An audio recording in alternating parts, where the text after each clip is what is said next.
What I think's got to happen, there's got to be a break. There's got to be a recognition, as you were saying, that we're in the middle of a post-war crisis, that it really is of that degree of gravity. That means there's got to be some sort of break. I mean, Boris has to go. Boris, you must admit, wasn't terribly good, apart from a few biggish points. But as a mastery of detail, as a degree of competence, as even, I think, and finally, a genuine ability to communicate, well, iffy. What I'm hoping is, and it's heaven knows, Mark, there has to be an incoming leader who fundamentally admits what's gone wrong and begun to say why it's gone wrong. I mean, let's just look at some of those issues. Let's look at the headline, the 18, I'm sorry, I'd forgotten your decimal correction, the 19% coming inflation. Your news bulletin again said this is due to the inflation, or the better word is price increases of fuel. No, it's not. The fundamental cause is monetary policy.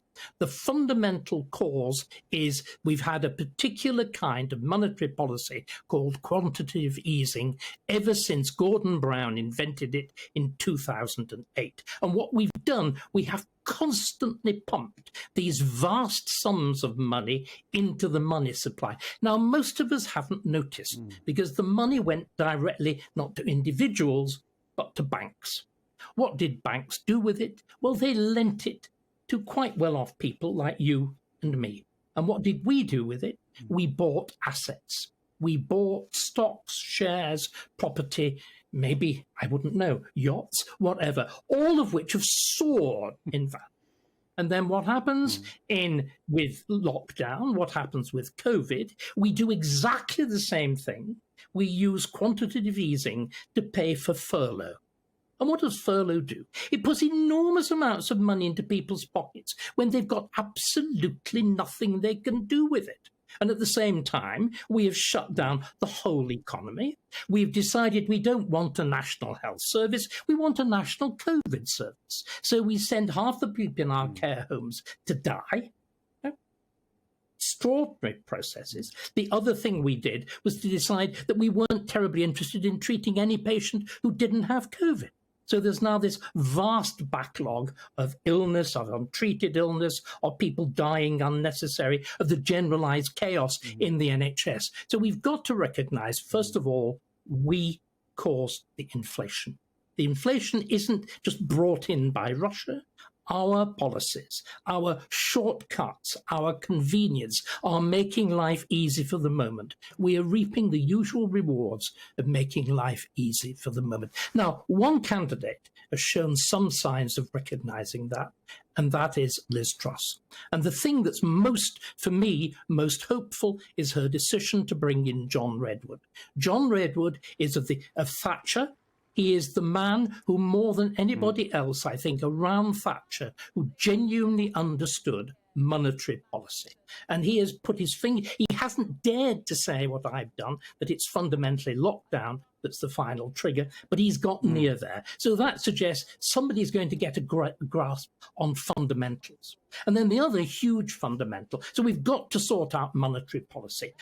And the problem is, it should be quite easy to do this because the policy of furlough, the policy of quantitative easing is constantly backed by Labour. Labour's proposals to deal with the cost of living, to deal with fuel, will involve yet more of this, yet more money priming, yet more money pumping, yet more guarantee of yet more inflation. So do you see what I mean? You could, by distinguishing yourself from this, put, as it were, clear blue water between yourself and the Labour Party. The other thing is to just look at the other big story of the day, the 1,000 immigrants. And you're absolutely spot on point of doing the multiple. The great problem is most politicians can't do basic arithmetic. They can't get a decimal. They can't round up a decimal. They can't work out a percentage.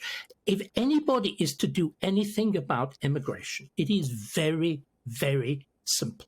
We have to do two things. We have to repeal the Human Rights Act, and we have to break decisively with the European Court on Human Rights. Otherwise, did you see those immigrants? I'm sorry to correct you again. You're talking out of your hairpiece at that point. You said they walked ashore. They didn't. They were kindly ferried ashore, either by the Navy or by the National Lifeboat Service.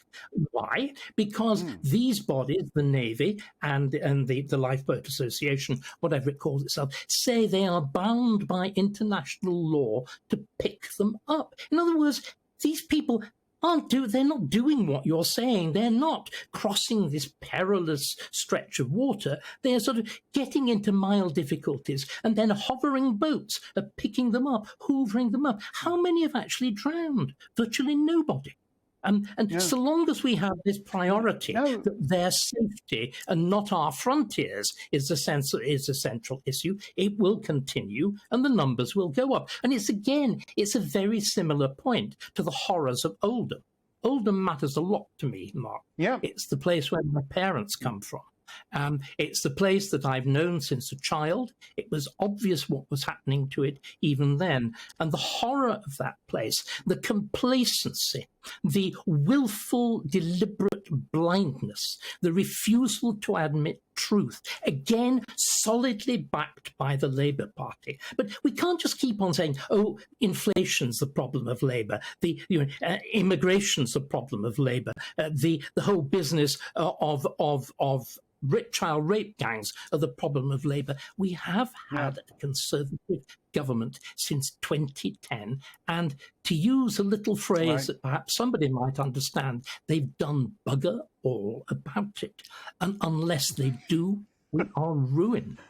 Ruined.